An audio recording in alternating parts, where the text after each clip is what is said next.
मुझे लगता है कि ये 100वीं बार ये मुद्दा मैं इस लोकसभा में उठा रहा हूं। यहां देश में शेड्यूल कास्ट की बात होती है, शेड्यूल ट्राइब की बात होती है, और मेरे राज्य को, झारखंड को, एक आदिवासी बहुल्य राज्य के तौर पर बिहार से अलग किया गया। स्थितियां ये हैं सभापति महोदय कि 1951 में उस झारखंड में आदिवासी की आबादी 36% थी, 36%।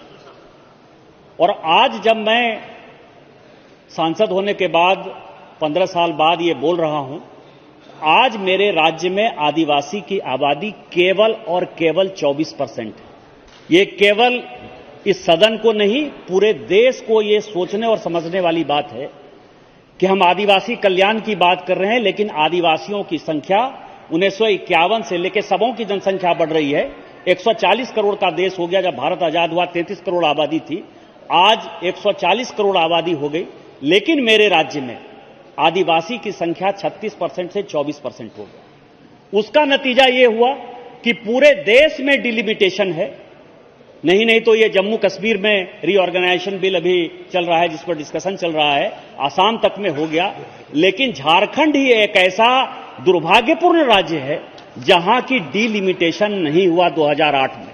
उसका कारण यह है कि डिलिमिटेशन यदि हो जाएगा तो लोकसभा की 1 सीट आदिवासी की और विधानसभा की 3 सीट आदिवासी की घट जाएगी, और किसी भी आधार पर आदिवासियों के खिलाफ अन्याय नहीं होना चाहिए। इस कारण से पूरे देश ने डिलिमिटेशन, झारखंड एक ऐसा राज्य है, नहीं होने दिया।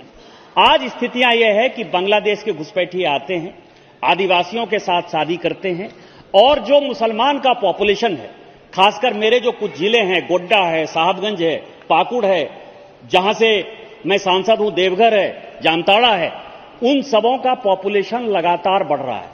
और आदिवासी महिलाओं के जमीन के चक्कर में बांग्लादेशी घुसपैठिए, ये हिंदू और मुसलमान का सवाल नहीं है, मैं आपको बता दूं। और जो काकोली घोष जी बता रही थी, मैं संजोग से 2004, 2005, 2006 का ममता जी का ही स्टेटमेंट इस पार्लियामेंट में लेकर आया। जब वो सांसद थी, उन्होंने कम से कम 10 बार कहा कि बांग्लादेशी घुसपैठियों के कारण पूरे बांग्लादेश की, पूरे बंगाल की डेमोग्राफी बदल रही है। कोई इतिहास को गलत नहीं कर सकता, लेकिन जब से वो मुख्यमंत्री बनी है, वो पूरा मालदा, मुर्शिदाबाद, कलियाचक केवल बांग्लादेशी घुसपैठिए बढ़े हुए हैं। यही हाल बिहार का है, जहां की कटिहार, किशनगंज, अररिया, पूर्णिया, भागलपुर, ये सभी जो है आदिवासी और जो जनरल पब्लिक है, बांग्लादेशी घुसपैठियों के कारण पूरी डेमोग्राफी बदल गई है।